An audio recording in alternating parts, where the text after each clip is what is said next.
ایک پیغام جو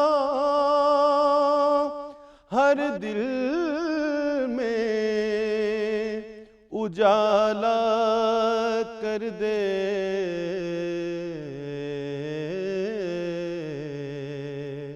ساری دنیا کو سنانے کے لیے آپ آئے۔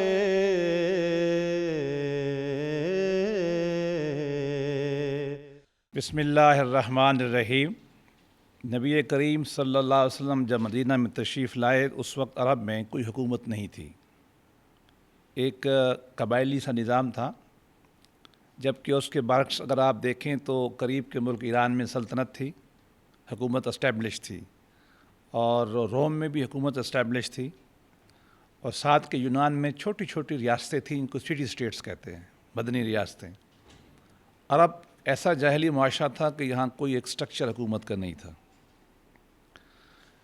مکہ میں تھوڑا بہت ایک تقسیم کار ہو چکی تھی کہ سیاسی امور جو ہے وہ بنو امیہ چلائیں گے، مذہبی امور بنو ہاشم چلائیں گے، اس کے علاوہ کوئی سربراہ کوئی حکومت نہیں تھی۔ مدینہ میں یہ کوشش کی جا رہی تھی حضور کے آنے سے پہلے۔ اب یہ ڈیبیٹ تھی کہ ان میں سعد ابن عبادہ جو ہیں ان کو سربراہ بنایا جائے مدینہ کا، یا عبداللہ ابن ابی کو، آپ جس کو کہتے ہیں کہ رئیس المنافقین، کہ ان کو بنایا جائے۔ اتنی دیر میں حضور تشریف لائے تو ڈائنامکس بدل گئے۔ حضور نے کوشش یہ کی کہ اس کی ایک ریاست بنائی جائے مدینہ میں۔ آپ نے 1 سال مذاکرات کیے مختلف قبیلوں سے۔ قریش کی تو آپ بھی نمائندگی کرتے تھے، مسلمانوں کی، لیکن مدینہ کی آبادی زیادہ تر غیر مسلموں پہ تھی، اور غیر مسلموں میں بھی کچھ لوگ تو کسی خدا کو نہ ماننے والے تھے، اور بہت بڑا طبقہ یہودیوں کا تھا۔ خاص طور پہ زراعت یہودیوں کے پاس تھی، کاشتکاری کے علاوہ دستکاری، مطلب لوہار، دھرکھان، جتنے بھی لوگ تھے یہ سارے کے سارے یہودی تھے، کاروبار یہودیوں کے پاس تھا۔ مدینہ ایک شہر بھی تھا، اس کے قریب کے مضافات بھی تھے۔ کم و بیش جب حضور تشریف لائے 10,000 کی آبادی تھی۔ 1 سال آپ نے مذاکرات کیے۔ مذاکرات کے بعد ایک معاہدہ لکھا گیا جو دستور مدینہ کہلاتا ہے، صحیفہ مدینہ کہلاتا ہے، کانسٹیٹیوشن آف مدینہ ہم اس کو کہہ سکتے ہیں۔ یہ انسانی تاریخ میں دستور کی حیثیت سے، کانسٹیٹیوشن کی حیثیت سے سب سے پہلا تحریری دستور ہے۔ اس سے پہلے 2 لیگل ڈاکومنٹ موجود تھے، ایک 4000 سال پہلے حمورابی کا کوڈ، اور اس کے کچھ عرصہ کے بعد جسٹینین کوڈ۔ جسٹینین جو رومن کنگ تھے، اور حمورابی عراق کے بادشاہ تھے۔ حکومت کس طرح کی ہوگی، نظام انصاف کیسا ہوگا، خارجہ پالیسی کیسی ہوگی، لوگوں کے حقوق کیا ہوں گے، شہریوں کے اور ریاست کا تعلق کیا ہوگا، یہ چیزیں دستور میں آتی ہیں۔ یہ چیزیں نہیں تھیں دنیا میں کہیں بھی۔ تو نبی کریم صلی اللہ علیہ وسلم نے یہ چیز لکھی، معاہدہ ہوا، 1 سال نیگوسیشنز ہوئے تمام قبائل کے ساتھ، پھر اس کو لکھا گیا۔ ہمارے پاس جو معاہدہ موجود ہے، جو کتابوں میں اب آتا ہے، مدینہ کا دستور، اس کی 47 شقیں ہیں، اور یہ 2 حصوں میں لکھا گیا ہے۔ جہاں یہ بات حیران کن ہے کہ دنیا کا سب سے پہلا وہ تحریری دستور ہے، یہ مسلمان بھی یہی کہتے ہیں، اور جو غیر مسلم اسکالر ہیں وہ بھی یہی کہتے ہیں۔ سب سے پہلے اس پہ جو کتاب لکھی ہے وہ بھی غیر مسلم اسکالر ولہازن نے لکھی، ڈاکٹر حمید اللہ نے بعد میں اس پہ تحقیق کی۔ حیران کن بات یہ کہ آئین اگر آپ پڑھیں، اس زمانے کا جو پہلا دستوری آئین ہے، اس کے کم و بیش جو اصول ہیں وہ وہی ہیں جو آج کل کے دستوروں میں، آج کل کے کانسٹیٹیوشن میں لکھے جاتے ہیں۔ مثلا پہلی کلاس، پہلا آرٹیکل یہ بتاتا ہے کہ یہ کانسٹیٹیوشن کن کن لوگوں کو بھی لاگو ہوگا۔ یہ بتایا جا رہا ہے کہ مسلمان، اس کی پہلی کلاس یہ کہتی ہے مدینہ کے یہودی، مکہ سے آنے والے لوگ، اور مدینہ کے رہنے والے جو مسلمان نہیں ہیں، یہ سارے مل کے یہ معاہدہ کر رہے ہیں، اور یہ ایک امت ہے۔ اللہ کے نبی نے جو یہ ریاست مدینہ بنائی اس کے دستور کی پہلی کلاس یہی ہے. یہ ہماری ہر کتاب میں لکھی ہوئی ہے. اس میں ہر قبیلے کے یا ہر امت کے ہر گروہ کے حقوق دیے گئے ہیں. مثلاً یہ بتایا گیا ہے کہ یہ جو یہودی ہیں یہ اپنا مذہب جاری رکھیں گے, اس کی پرستش اپنے خداؤں کی کرتے رہیں گے, اپنی عبادات کرتے رہیں گے, اپنے ہی قوانین کے مطابق یہ فیصلے کریں گے, فوجداری معاملات کے بھی اور سول معاملات کے بھی. یہ لکھا ہوا ہے اس کے اندر. اور یہ کہا گیا کہ جو عرب ہیں, قریشی جو آئے ہیں, یہ اپنے قوانین کے مطابق فیصلہ کریں گے. تو سادہ لفظوں میں آج کل کی اصطلاح میں ہم یہ کہتے ہیں کہ ان کو پرسنل لا کی گارنٹی دی گئی کہ ہر قبیلہ, ہر کمیونٹی, ہر فرقہ مذہب اپنے قانون کے مطابق چلے گا. ریاست ان کے اوپر کوئی قانون زبردستی نافذ نہیں کرے گی. اس کی اگلی کلازیں یہ بتاتی ہیں کہ ہر آدمی کی جان, مال کی اور پراپرٹی کی حفاظت کی جائے گی. اب یہ ہیومن رائٹس کی کلازیں ہیں, حقوق انسانی کی. آپ حیران ہوں گے کہ یہ اس کے کوئی 1350 سال بعد جا کر اقوام متحدہ کا جو چارٹر آیا ہے ہیومن رائٹس کا, ڈکلریشن 1948 میں, اس میں جا کے پہلی دفعہ قوموں نے یہ لکھی ہیں. لیکن یہ کلازیں آپ کو 1350 سال پہلے کے قریب ریاست مدینہ کے چارٹر میں آپ کو مل جاتی ہیں. وہاں یہ بھی لکھا گیا ہے کہ اگر آپ کے جھگڑے ہو جائیں تو آپ اپنے ہی بزرگوں سے, اپنے ہی بڑوں ججوں سے فیصلے کرائیں گے. لیکن اگر اختلاف طے نہیں ہوتا, اپیل کرنی ہے آپ نے, تو پھر آ کے نبی کریم صلی اللہ علیہ وسلم جو ہیڈ آف اسٹیٹ بنے ہیں ان پہ فائنل اپیل ہوگی. تو وہاں ایک جوڈیشل سسٹم بنا دیا گیا ہے کہ پہلے فیصلے کون کرے گا, یہ بتا دیا گیا کہ وہ لوگ فیصلے اپنے قانون کے مطابق کریں گے. اور اگر آپس میں کوئی بندہ کہتا ہے کہ نہیں مجھے اس سے اتفاق نہیں ہے, تو پھر ریاست کے ہیڈ آف اسٹیٹ کے سامنے آپ اپنا اپیل کریں گے اور وہ فیصلہ کرے گا. اور وہ بھی فیصلہ اسلامی قانون کے مطابق نہیں کرے گا, وہ ان کے قانون کے مطابق کرے گا جس کمیونٹی کا وہ کیس ہے. اس میں کچھ کلازیں ایسی ہیں جو خاص طور پر حقوق, عورتوں کے حقوق کے بارے میں. اس زمانے میں تو آپ کو پتہ ہے عورتوں کے حالات ٹھیک کہ نہیں تھے, لیکن اس میں پہلی دفعہ کلازیں ڈالی گئی ہیں کہ خواتین پہ زیادتی نہیں کی جائے گی, ان کو گھروں سے نہیں نکالا جائے گا, ان کو شیلٹر دیا جائے گا. اس طرح کی کلازیں پہلی دفعہ اس کے اندر آئیں.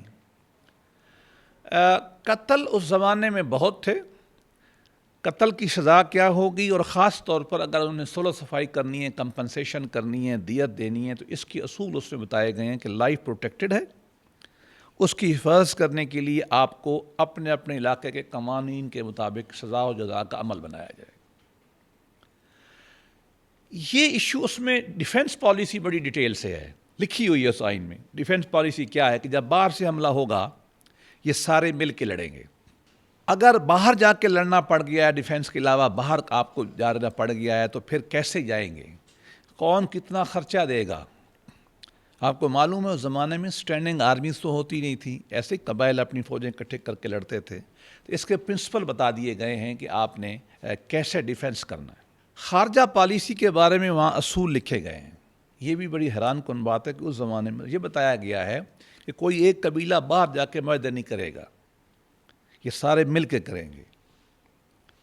ایسا نہیں ہوگا کہ آپ کا کوئی باہر سے بندہ کسی ملک کا بھاگ کے آپ کے پاس آ گیا اور آپ اس کو پناہ دیں گے, ایسا نہیں ہے.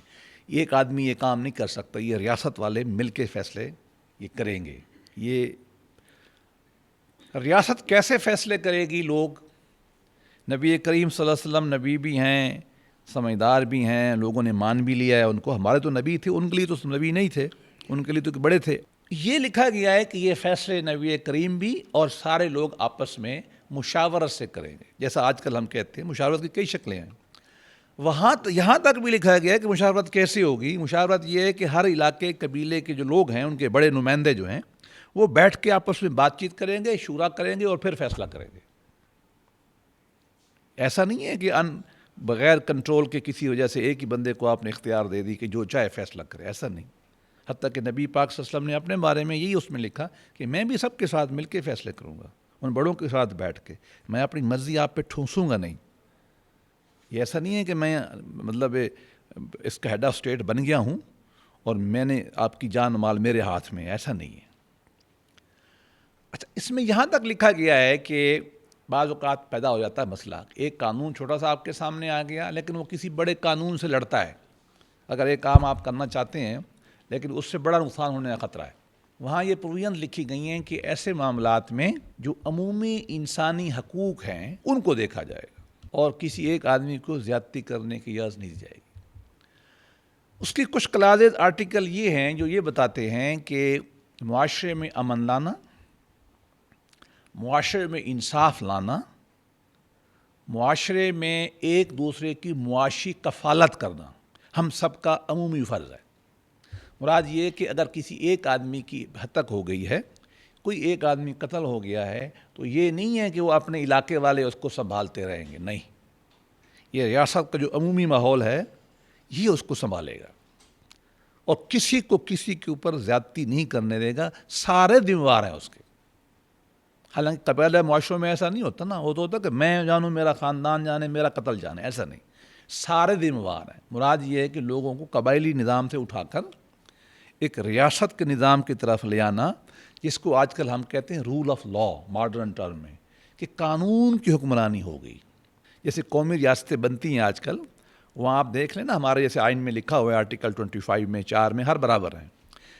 ایک ہے آدمی کا شکل، ایک ہے اس کی جنس عورت مرد، ایک ہے اس کا رنگ کالا چٹا ہے، ایک اس کا علاقہ ہے KPK کا کشمیر کا ہے، لیکن جب ریاست میں رہ رہے ہیں، یہاں اس کمرے میں آپ بیٹھے ہیں ریاست پاکستان میں، یہاں تو کسی میں تفریق نہیں ہے، نہ کوئی آپ کو مجبور کر سکتا ہے کہ آپ پیچھے بیٹھیں، آپ برابر ہیں، نہ آپ یہ کہہ سکتے ہیں کہ خاتون پیچھے بیٹھے مرد آگے، یہ آپ نہیں کہہ سکتے، پاکستان کے آئین میں منع ہے۔ یہ باتیں ساری کی ساری ریاست مدینہ کے چارٹر میں انہی اصولوں کو سمویا گیا کہ آپ سارے برابر ہیں۔ جب قانون کا مسئلہ آئے گا ہم ہر شہری کو ایک جیسا ٹریٹ کریں گے۔ ٹھیک ہے میں سربراہ ہوں، نبی پاک صلی اللہ علیہ وسلم کہہ سکتے تھے نا کہ میں سربراہ ہوں اور میری چلے گی، ایسا نہیں، یا مسلمانوں کو میں فیور کروں گا، ایسا نہیں ہے۔ اس میں کچھ کلازز ایسی بھی ہیں، مثلا بعد کے قبیلے آئے، جس سے میں نے بتایا نا کہ 2 معاہدے، ایک معاہدہ ہوا بہت سارے لوگوں نے مل کے ریاست بنا لی، کچھ لوگ ابھی سوچ و وچار میں تھے، جیسا پاکستان بنا نا، دیکھو بلوچستان کے لوگوں نے بعد میں شمولیت اختیار کی، ریاست بہاولپور نے بعد میں کی، وہاں بھی کچھ قبیلے نہیں مانتے تھے، آپ نے ان پہ بندوق نہیں اٹھائی، ان کو زبردستی نہیں منوایا، انتظار کیا۔ کچھ لوگ 1 سال بدر ہوئی ہے، جنگ بدر کے بعد کچھ قبائل نے آ کے اس معاہدے سے اتفاق کیا اور پھر وہاں لکھ لیے گیا معاہدے میں آخر میں کہ فلاں قبیلہ آیا، اس نے اس معاہدے کو قبول کیا، لہذا وہ بھی اس معاہدے کا شامل ہے۔ یہ کلاز ان کی جو ہے وہ لکھ لی گئی۔ ان موٹی موٹی کلازز کے اندر جائیں، 47 کلازز ہیں اس میں، 47۔ کچھ لوگوں نے اس کو تھوڑا اور پھیلانے توڑ کے کوشش کی، یہ 63 بنا دیے، لیکن عملاً جو ہماری کتابوں میں آتی ہیں وہ 40 اور 7 جو ہیں وہ کلازز ہیں اس کی، جو اس کی مختلف چیزوں سے ڈیل کرتی ہیں۔ ان تمام چیزوں کو اگر دیکھیں، اگر آپ ماڈرن پولیٹیکل سائنس میں یا ماڈرن کانسٹیٹیوشنل لاء میں، دستور کی روح میں، تو جو اصول ڈرائیو ہوتے ہیں، جو میں نے آپ کو وہ 4 5 6 اصول ہیں، میں آپ کو بیان کر دیتا ہوں۔ پہلا اصول یہ دریافت ہوتا ہے وہاں سے کہ ریاست جمہوری ہوگی، شورا کے اصول پہ چلے گی، کوئی ایک قبیلہ، کوئی ایک بڑا اپنی مرضی کسی پہ ٹھونس نہیں سکتا۔ مشاورت، جیسے ہم نے معاہدہ انہوں نے مل جل کے بنایا اور یہ کہا کہ ہم مل جل کے فیصلے کریں گے، داخلی بھی اور خارجی بھی، تو ایک ایسی ریاست تھی جو بندوق کی طاقت کے زور پہ نہیں تھی، جو آپس میں کنسنٹ اور مشاورت سے بنی تھی۔ دوسرا اصول جو اس میں آپ کو ملتا ہے وہ یہ ہے کہ جس کو آج کل آپ لوکل اٹانومی کہتے ہیں، تو ریاست مدینہ میں یہ بنا دیا گیا کہ یہ ہمارا دستور ہے، لیکن ہر علاقے کے، ہر گاؤں کے، ہر بستی کے، ہر قبیلے کے لوگ اپنے حقوق جو ہے، اپنے قوانین وہ اپنی مرضی سے چلائیں گے، ہم ان میں دخل نہیں دیں گے۔ یہ اصول انہوں نے سبسیڈیریٹی کا، لوکل گورنمنٹ کا یا فیڈرلزم کا اس میں تسلیم کیا گیا۔ ایک اصول جو وہاں تسلیم کیا گیا، جس کا میں نے پہلے بھی ذکر کیا، وہ رول آف لاء ہے۔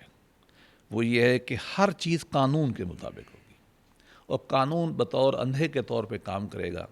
وہ یہ نہیں دیکھے گا کہ یہ مسلمان ہے، یہ یہودی ہے، یہ مرد ہے یہ عورت ہے، یہ بچہ ہے یا بڑا ہے، قانون میں سب برابر ہو. جو زیادتی کرے گا اس کے ساتھ انصاف کیا جائے گا، اور جس سے زیادتی ہوئی ہے اس کے ساتھ بھی انصاف کیا جائے گا. ریاست نہ کسی کا مذہب دیکھے گی، نہ کسی کا رنگ دیکھے گی، نہ کسی کی شکل دیکھے گی. ہر ایک کے ساتھ جو ڈیو پروسیس کا لا ہے یا رول آف لا جسے ہم کہتے ہیں، یہ جو ہے یہ ہم اس پہ عمل کریں گے، اس پہ ہم نرمی نہیں کریں گے. آپ کو معلوم بھی ہے جب ریاست بنی بعد میں تو اللہ کے نبی نے ایک موقع پہ یہی کہا کہ اگر میری بیٹی فاطمہ بھی اگر جرم کرتی میں اس کا بھی ہاتھ کاٹ دیتا. ہیڈ آف اسٹیٹ گویا کہ یہ نہیں دیکھنا کہ میرا بچہ ہے، یہ میرے قبیلے والا ہے، میرے مذہب والا ہے، نہیں، رول آف لا ہم اپنا جو ہے وہ قائم کریں گے. ایک اور اصول جو نکلتا ہے اس معاہدے سے وہ ہے کہ شہریوں کے حقوق جو ہے وہ ریاست کی پرائم رسپانسبلٹی ہے. جو اسٹیٹ بن رہی ہے، ٹھیک ہے کہ جب ریاست مدینہ بنی 100 سال سے جنگ جاری تھی دو بڑے قبیلوں میں، اوس و خزرج میں، وہ بھی ختم ہو گئی. مدینہ ایک پرامن ایک پروگریسو اسٹیٹ بھی بن گئی، لیکن اس کا جو بیسک تھرس تھا، جہاں امن تھا، جنگ نہ ہو، وہاں شہریوں کی حقوق تھے کہ ان کی جان کی حفاظت ہوگی، ان کی مال کی حفاظت ہوگی، ان کی عزت کی حفاظت کی جائے گی. تو یہ ایک فنڈامنٹل جو پرنسپل نکلتا ہے اس کانسٹیٹیوشن آف مدینہ سے، اس میں یہ تھا کہ حقوق انسانی جو ہیں ان کا خیال کیا جائے گا. ہم اس گفتگو کو اگر ہم سم اپ کریں، ہم یہ کہہ سکتے ہیں کہ انسانی تاریخ کا یہ پہلا دستوری قانون ہے. چھوٹے قوانین جو ہے وہ حمورابی اور جسٹینین کوڈ میں تھے، لیکن دستوری نہیں تھے. یہ دستور کسی ایک فیلڈ مارشل لا ایڈمنسٹریٹر نے، کسی ایک پولیٹیکل پارٹی کے ہیڈ نے نہیں نافذ کیا. یہ اس میں پورا 1 سال اللہ کے نبی نے لوگوں سے مشاورت کی. جب قبائل متفق ہو گئے تو اس کو پھر دستخط کر کے سائن لکھا گیا اور دستخط کیے گئے. اور کچھ قبائل نے نہیں مانا، جو 1 سال بعد، 1.25 سال بعد انہوں نے اس میں شمولیت اختیار کی. تو یہ پورا عمل جو ہے یہ شرعیت پہ وولنٹری تھا، یہ مرضی سے ہمارا عمل تھا. ایک بات جو اور خلاصے کے طور پر کہہ سکتے ہیں وہ یہ ہے کہ یہ بالکل وفاقی طرح کا دستور تھا، جس میں لوکل اٹانومی دی گئی تھی لوگوں کو. پھر ایسا دستور تھا جس میں حقوق انسانی کی عملداری تھی. بظاہر یہی لگتا ہے کہ ہر قبیلہ، ہر طبقہ، ہر فرقہ، ہر مذہب جو وہاں نمائندہ تھا جس نے یہ ایگریمنٹ لکھا تھا، ان کے اپنے اپنے حقوق تھے اور ان کی حفاظت اس میں انشور کی گئی تھی. جدید الفاظ میں یہ ایسا دستور ہے جیسا کہ آج ریاستیں بناتی ہیں اس طرح کا، جس میں انہوں نے عدلیہ کا نظام بھی دے دیا اور لوگوں کے معاشی اصول بھی دے دیے، لا اینڈ آرڈر بھی دے دیا. باہر کی جنگیں کیسی ہوں گی، جب حملہ ہوگا تو ہم کیا کریں گے، یہ بھی انہوں نے دے دیا. آپس میں مشورے صورت کیسی ہوگی، ڈیٹیل نہیں ہے اس میں. ڈیٹیل صاف ظاہر ہے، آئین میں کبھی ڈیٹیل نہیں ہوتی اس طرح کی. آئین اصول بیان کرتا ہے، وہ قوانین میں ہوتی ہیں. تو یہ ایک بہت خوبصورت ڈاکومنٹ ہے، دنیا کا پہلا دستور ہے، اور اس میں ہم یہ کہہ سکتے ہیں کہ اس اصول کو مد نظر رکھا گیا ہے جو قرآن مجید میں آتا ہے، وَلَقَدْ كَرَّمْنَا بَنِي آدم. ہم نے انسان کو عزت بخشی ہے، ہم نے انصاف کو شرف بخشا ہے. ایک تو یہ اصول نظر آتا ہے، ایک انصاف کا اصول نظر آتا ہے. ہر آدمی کی عزت کی جائے گی اور ہر آدمی کے ساتھ انصاف کیا جائے گا. اور اس لیے جب معاشرے انصاف پہ بنتے ہیں، جب معاشرے انسان کی عزت پہ بنتے ہیں، وہ معاشرے ترقی کرتے ہیں. وہ معاشرے آپس میں لڑتے نہیں رہتے، وہ آپس میں پرسکون ہوتے ہیں، وہ ترقی کرتے ہیں. یہی وجہ بنی کہ 10 سال میں ریاست مدینہ نبی کریم صلی اللہ علیہ وسلم کے زمانے میں بنی. بلکہ 1 سال تو آپ پہلا نکال دیں، مذاکرات 9 سال آپ اس کے ہیڈ رہے. عرب تقریباً سارا فتح ہو چکا تھا. حضرت عمر تک آتے آتے یا خلفاء تک آتے آتے 20-22 ہزار مربع جو ہے میل پوری روما سلطنت، پوری ایرانی سلطنت اور شمالی افریقہ اور عرب کے سارے ممالک یہ اس ریاست کے متحد ہو چکے تھے. اور لوگ خوشی محسوس کرتے تھے کہ اپنے جو ظالمانہ نظاموں سے نکل کر، جہاں بادشاہ لوگوں کی عزت سے کچھ کھیل لیتے تھے، آئیں اور اس نظام کے ساتھ منسلک ہو جائیں جو عزت پہ کھڑا ہے، جو انصاف پہ کھڑا ہے۔ کوئی سوال ہے تو؟ سر میرا کوشچن یہ ہے کہ پاکستان میں اقلیتوں کے حقوق کے حوالے سے مزید کیا آپ کہنا چاہیں گے، کیا پیش رفت ہونی چاہیے؟ پاکستان کی اس اسلامک ریپبلک میں اپنے غیر مسلم شہریوں کو بھی وہی حقوق دینے ہیں جو مسلمانوں کو حاصل ہیں۔ ہمارا آئین بالکل اس بات پہ بہت کلیئر ہے، وہ کسی مذہب کی بنیاد کے اوپر کسی کے حقوق میں تفریق نہیں کرتا، بلکہ یہاں تک کہتا ہے الٹا کہ ان پہ کوئی مذہبی ٹیکس نہیں لگایا جائے گا، ان کو کوئی زبردستی اسلامی تعلیمات نہیں دی جائیں گی، ان کی عبادت گاہوں کی حفاظت کی جائے گی، اور چونکہ سیاسی حقوق میں بعض اوقات ان کو ووٹ لینا مشکل ہوتا ہے، لہذا ان کی الگ سیٹیں ایک فیور کے طور پر یا ان کے رائٹ کے طور پر ان کو دی جائیں گی۔ سر میرا کوشچن یہ ہے، میثاق مدینہ کی روشنی میں دیگر غیر مسلم ریاستوں سے تعلق طے کرنے کی صورت کیا ہوگی؟ دستور مدینہ میں غیر ممالک سے جو اصول بیان کیے گئے تعلقات کے، ان میں سب سے بڑا اصول یہ تھا کہ غیر ملکوں سے تعلق اچھے کرنے ہیں یا ان سے جنگ کرنی ہے، یا ان کے حملے کی دفاع کرنا ہے، یا ان سے معاشی تعلق کرنا ہے۔ ہر شکل جو ہے اس کا فیصلہ مشاورت سے سارے مل جل کے کریں گے۔ اس میں لکھا گیا ہے کہ مسلمان الگ ان سے معاہدے نہیں کریں گے، یہودی ان سے الگ معاہدے نہیں کریں گے، ہم مل کے کریں گے مشاورت۔ اصول کیا نکلا؟ ریاست مدینہ میں ایک امت رہ رہی تھی، ان کو اندازہ تھا کہ ہمارے حقوق کیا ہیں اور باہر ہمارے حقوق کیسے خراب ہوں گے، کیسے پروٹیکٹ، نیشنل انٹرسٹ کیسے پروٹیکٹ ہوں گے۔ میرا سوال آپ سے یہ ہے کہ غیر مسلموں کے ساتھ کانٹریکٹ ہو سکتے تھے اس ٹائم پہ کہ نہیں؟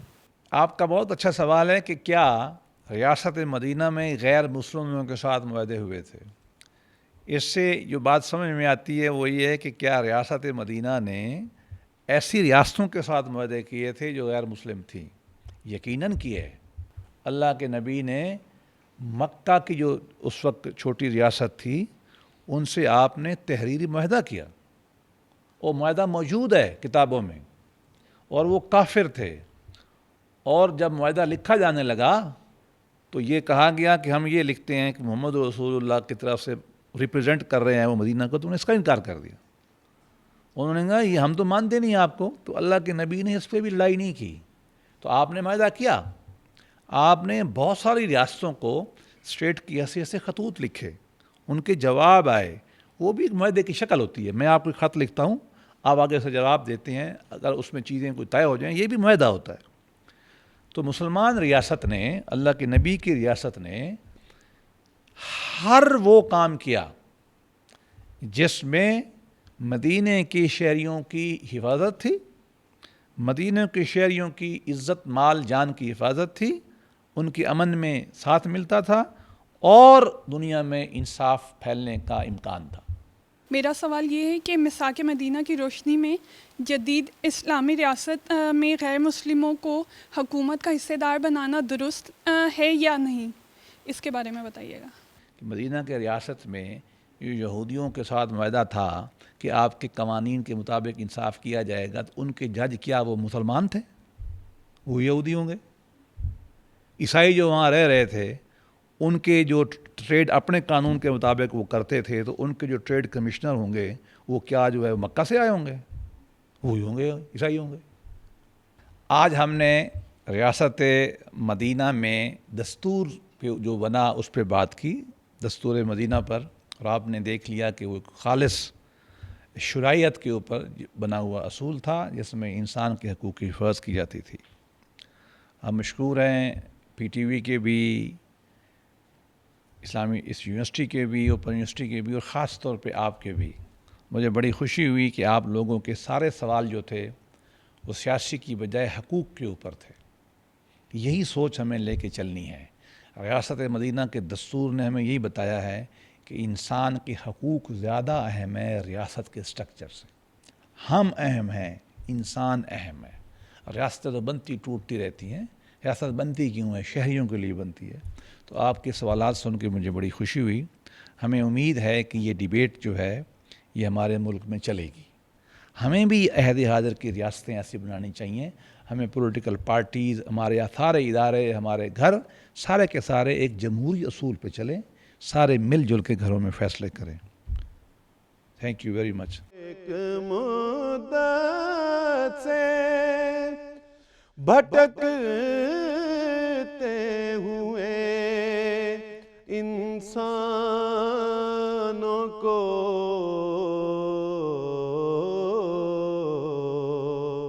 ایک مرکز پہ بلانے کے لیے